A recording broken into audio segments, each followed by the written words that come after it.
Bonjour à tous. Aujourd'hui, j'aimerais vous parler des évangiles. Vous savez, la plupart des croyants utilisent les évangiles pour essayer de construire une théologie chrétienne, mais on peut absolument pas faire ceci, car ça ne serait pas respecter le contexte des évangiles. Vous savez, 99% de ce qui est écrit dans les évangiles est écrit pour des Juifs. Dans Matthieu 15, la femme de Canaan qui désire que sa fille soit libérée crie derrière Jésus en disant « Aie pitié de moi ». Et ses disciples disent « Renvoie-la, renvoie-la ». Et Jésus dit « Je n'ai été envoyé que vers les brebis de la maison égarée de Juda. » Et il dit de Juda car Israël, à cette époque-là, n'existe plus. Les 10 tribus du Nord ont été déportées par les Assyriens et on ne sait toujours pas où ils sont. Alors, il ne reste que plus en Israël que la tribu de Juda et de Benjamin. Et Jésus dit, je n'ai été envoyé que vers Juda. J'ai été envoyé vers les Juifs. Et cette femme se fait insistante. Et Jésus dit, est-ce qu'il est bien de donner le pain des petits-enfants aux chiens? Et la femme répond, non, mais si les miettes tombent de la table, les petits chiens s'en régalent. Et Jésus est très heureux et il voit une grande foi dans cette femme. Mais il lui dit, premièrement, je n'ai été envoyé que vers les brebis égarées de la maison de Juda. Jésus a été envoyé vers les Juifs. Et 99% de ce qu'il dit dans les évangiles s'adresse à des Juifs. Que ce soit ses confrontations avec les pharisiens à répétition ou avec les chefs du clergé religieux de l'époque, tout ce que Jésus dit s'adresse premièrement à des Juifs. Les paraboles, les complaintes sur Jérusalem, les malédictions qui sont présentées face à Israël, la destruction du temple, les armées de Rome qui vont ensevelir, qui vont encercler Jérusalem. Tout ce que Jésus dit s'adresse à des Juifs, premièrement, dans les évangiles. Les paraboles, ses instructions, même lorsqu'il s'adresse à ses disciples, son message d'après la Pâque, d'après la résurrection, est un peu voilé. Les disciples ne comprennent pas que Jésus doit mourir. Et lui leur dit, mais il est préférable que je parte, car si le grain de blé ne tombe en terre et ne meurt, mais il demeure seul, mais s'il meurt, il porte beaucoup de fruits. Alors c'est sûr que Jésus, c'est l'exemple parfait de l'être humain. Fait que c'est sûr qu'on peut s'inspirer de sa vie. Je suis pas après dire que les évangiles, c'est juste pour les Juifs. Non, il y a des très nombreuses applications que l'on peut faire à notre vie à partir des évangiles. Mais le message principal des évangiles s'adresse à des Juifs. Vous ne trouverez pas dans les évangiles ce genre de message que l'on prêche aujourd'hui. Jésus vient dans mon cœur et soit mon sauveur. Non, Jésus allait de ville en ville avec ses disciples et il annonçait le royaume des cieux. Et c'est à Israël qu'il amenait ce message, à Juda particulièrement. Le message qu'il avait était pour les Judéens. Et dans Matthieu chapitre 10, il dit à ses disciples, il dit, n'entrez pas dans les pays des païens et n'allez pas sur la voie des Samaritains, mais allez plutôt vers les brebis égarées de la maison de Juda. Alors il commande même à ses disciples de ne pas rentrer dans les villes des païens. Et ça, c'est la première commission des apôtres à la deuxième commission, mais là, il va les envoyer dans tous les pays du monde, aller par la terre entière prêcher la bonne nouvelle, mais ça, il faut attendre à la fin des évangiles pour que Jésus les mandate à aller dans le monde. Mais la première fois qu'il les envoie, il les envoie en les avertissant de ne pas rentrer dans les villes des païens et de ne pas aller dans les chemins des Samaritains. Alors, l'évangile, elle devait être annoncée aux Juifs premièrement. Dans Jean 10, Jésus rencontre la femme samaritaine et, chose curieuse, il va dire à la femme samaritaine que le salut, il vient des Juifs. Il dit à la femme samaritaine, il dit, vous adorez ce que vous ne connaissez pas. Nous adorons ce que nous connaissons. Le salut, il vient des Juifs. Mais voici l'heure vient où les vrais adorateurs du Père ne l'adoreront plus sur cette montagne, ni à Jérusalem, mais les vrais adorateurs du Père l'adoreront en esprit et en vérité. Vous savez, Jésus eut continuellement des arguments avec les pharisiens. Et on tente de nous faire croire, car les pharisiens avaient deux lois. Ils croyaient à une loi écrite et à une loi orale. Ils croyaient que Moïse avait donné deux lois, une écrite et une orale.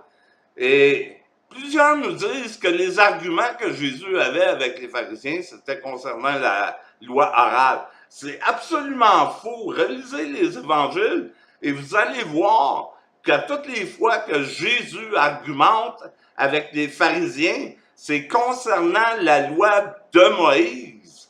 Il leur dit, vous avez entendu dire qu'il a été dit. Et ces choses qui ont été dites, ce sont des choses qui ont été dites au travers de Moïse. Et Jésus les reprend en disant, vous avez entendu dire qu'il a été dit, moi je vous dis que.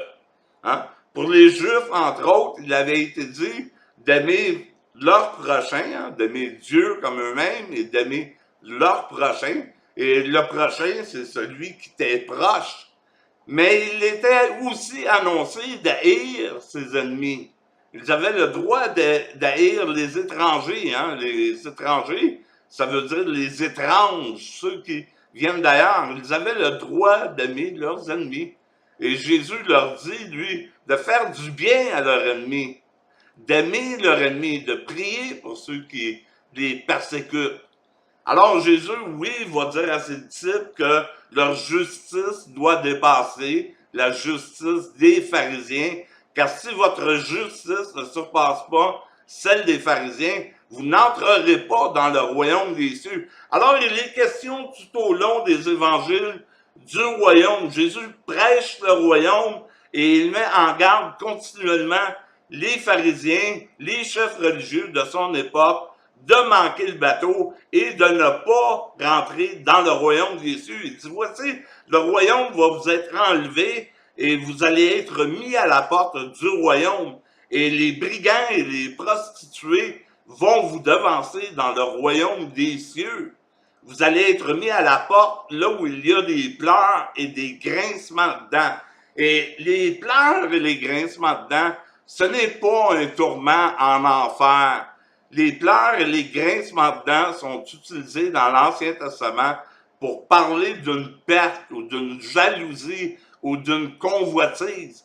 Et vous n'avez qu'à aller à Israël aujourd'hui et vous allez voir le mur des lamentations où les gens se lamentent jour et nuit. C'est un lieu où il y a des grincements de dents et des pleurs face à la perte du temple qui a été détruit en l'an 70 comme accomplissement des paroles de Jésus. Jésus les a mis continuellement en garde que les armées de Rome approchaient pour encercler la ville et qu'ils allaient détruire le temple, que l'économie mosaïque tirait à sa fin, qu'ils étaient rendus dans un dernier âge, l'âge de l'économie mosaïque. Même Jean-Baptiste, lorsqu'il voit venir à lui, à son baptême, les scribes et les sadducéens, il leur dit, race de vipères, qui vous a appris à fuir la colère à venir? Non pas une colère qui va venir 2000 ans plus tard, mais une colère qui était à la porte. Il dit, voici la hache est déjà mise à l'aconie, et la hache, elle est mise à l'arbre. Et tout arbre qui ne porte pas de fruits va être coupé et jeté au feu. Il ne s'agit pas ici du feu de l'enfer, non. Il s'agit d'un royaume qui va être enlevé à la classe dirigeante d'Israël pour être donné à une autre nation. Lorsque Jésus va utiliser des hyperboles comme la GN, hein, il utilise cette expression 13 fois et 12 fois, il s'adresse à des pharisiens lorsqu'il utilise cette hyperbole. Hein. Il les met en danger d'un lieu qui s'appelle la GN, hein, c'était le dépotoir municipal en Israël où on brûlait les carcasses de criminels et les déchets. C'est un dépotoir municipal. Mais Paul, ni aucun autre apôtre à l'extérieur de Jérusalem vont utiliser cette expression car elle n'a aucun sens en dehors de Jérusalem. Et c'est aux Juifs que Jésus va utiliser cette illustration. Hein? Alors Jésus, il s'adresse premièrement à des Juifs. Ces paraboles sont pour les Juifs, hein, l'homme riche de la parabole de Lazare et l'homme riche, il est couvert de félin et de pourpre. C'est le vêtement du prêtre. Hein? L'homme riche n'est pas en enfer parce qu'il est riche et l'homme pauvre au ciel parce qu'il est récompensé parce qu'il a été pauvre. C'est un non-sens théologique. Il y a une autre représentation à comprendre de ces choses. Le fils prodigue qui est resté à la maison, c'est la personne religieuse qui sert au temple et qui pratique la loi mosaïque et qui est dans la maison à tous les jours et qui est enragé, un peu comme Jonas qui est enragé sur la conversion de Ninive. Hein, ils sont enragés, le fils prodigue, il revient à la maison et le père l'accueille avec un banquet. Et eux ont toujours été à la maison. Tout dans l'enseignement du maître s'adresse à des Juifs, premièrement, car il est venu, premièrement, pour les brebis égarées de la maison d'Israël, et le salut, il vient des Juifs. Mais attention, il y a des lieux où Jésus cache et prépare ce qui va se passer après Pâques. Vous savez, la plupart des avertissements de Jésus, des avertissements sévères, c'est des avertissements qu'on nomme pré-pascal, avant la croix. Et la plupart des affirmations universalistes se trouvent post-pascal, c'est-à-dire après la croix. Il y a une différence entre le message d'avant la croix et après la croix. Et même après la croix, ça prend un certain temps à se mettre en place. Hein? Les Juifs vont continuer à aller au temple, ils vont continuer à se faire circoncire, ils vont continuer à obéir à la loi de Moïse. Et ça prend un certain temps avant que le message de Paul puisse percer. Même Paul fait référence à son évangile comme étant l'évangile de la circoncision qui m'a été confié, comme l'évangile de la circoncision a été confié à Pierre. Il y a donc deux évangiles pour Paul, l'évangile de la circoncision et l'évangile de l'incirconcision. Mais la progression va se faire lentement après la croix du calvaire. Mais déjà de son vivant, Jésus va laisser aller des brides qui va laisser sous-entendre un salut universel. Hein?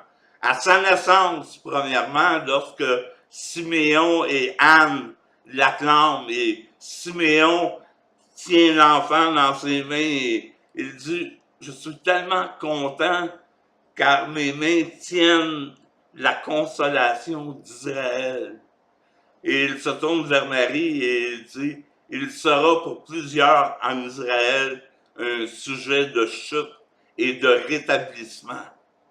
Il devait premièrement y avoir une chute en Israël. Il devait premièrement y avoir un rejet par Israël avant que le salut soit disponible pour les nations. Et Israël a rejeté le Fils de gloire. Hein?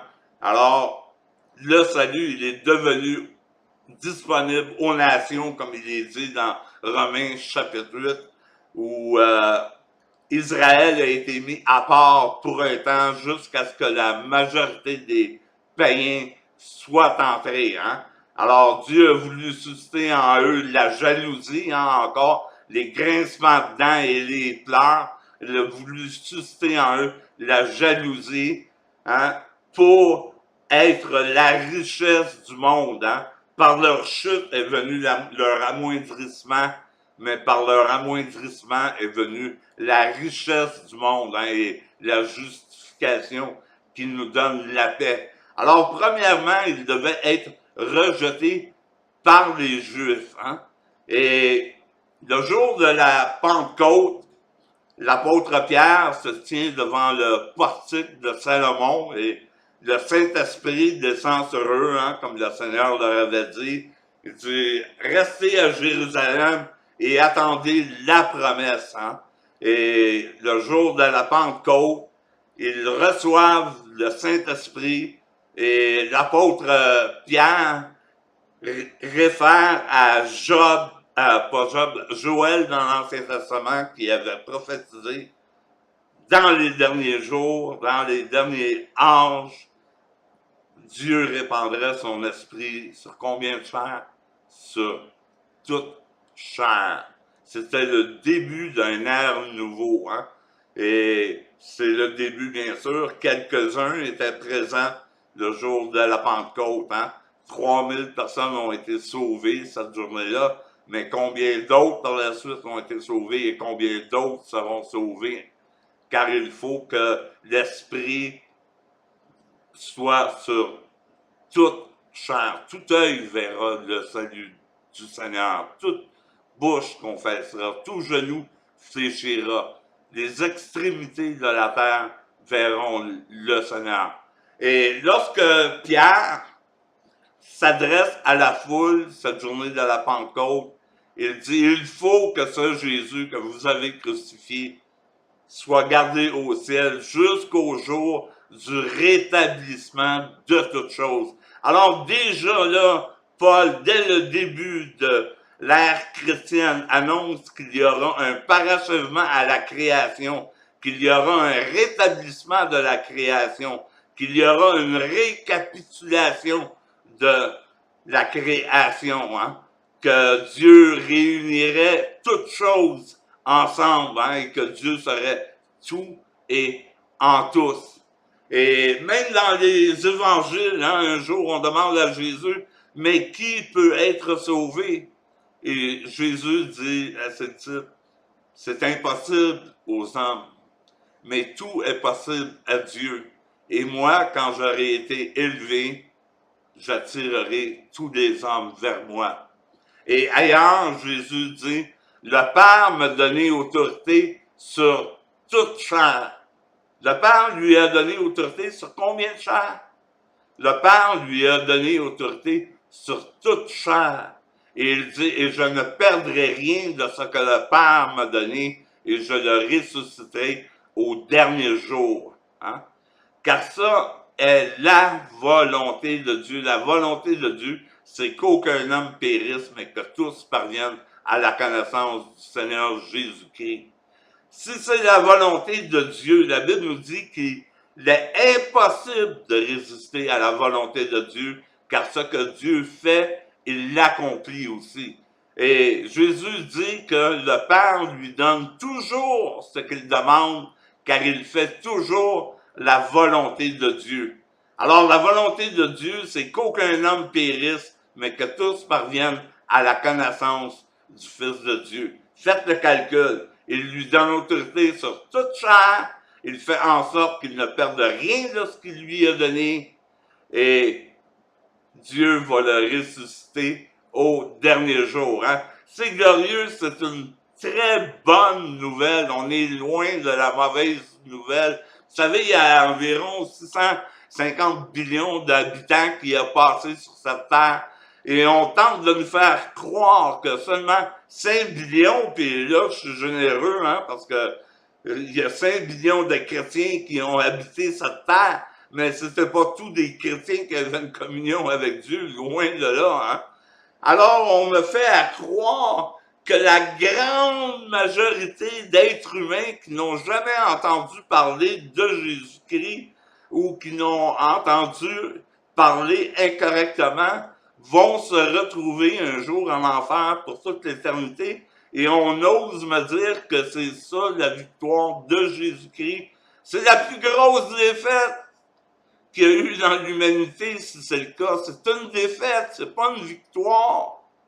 Non, la victoire de Dieu, c'est que tout œil va voir le salut de Dieu. Qu'il va y avoir un temps où plus personne n'enseignera son concitoyen et que tous le connaîtront du plus petit jusqu'au plus grand. Alors, je vous encourage à relire les évangiles dans une autre perspective. Le salut, il venait des Juifs. Il fallait que le salut soit annoncé premièrement aux enfants de Juda, car il avait été envoyé qu'aux brebis égarées de la maison de Juda. Et tout dans les évangiles, pratiquement, nous parle de confrontation avec les Juifs. Et ce n'est qu'à la croix que le message universaliste vient pour nous enseigner qu'un jour, tout œil vont voir le salut de Dieu. Alors, c'est glorieux. Je vous souhaite d'avoir une super belle journée. Moi, je jubile de joie devant une si bonne nouvelle, car c'est une bonne nouvelle, une très bonne nouvelle, et c'est ce que ça veut dire, évangile, une bonne nouvelle. Et nous avons toute une bonne nouvelle. Alors, je vous remercie d'avoir été attentif. Bye, passez une super belle journée. Je vous aime, vous êtes fins. Merci d'être là. Bye bye, à la prochaine. Salut.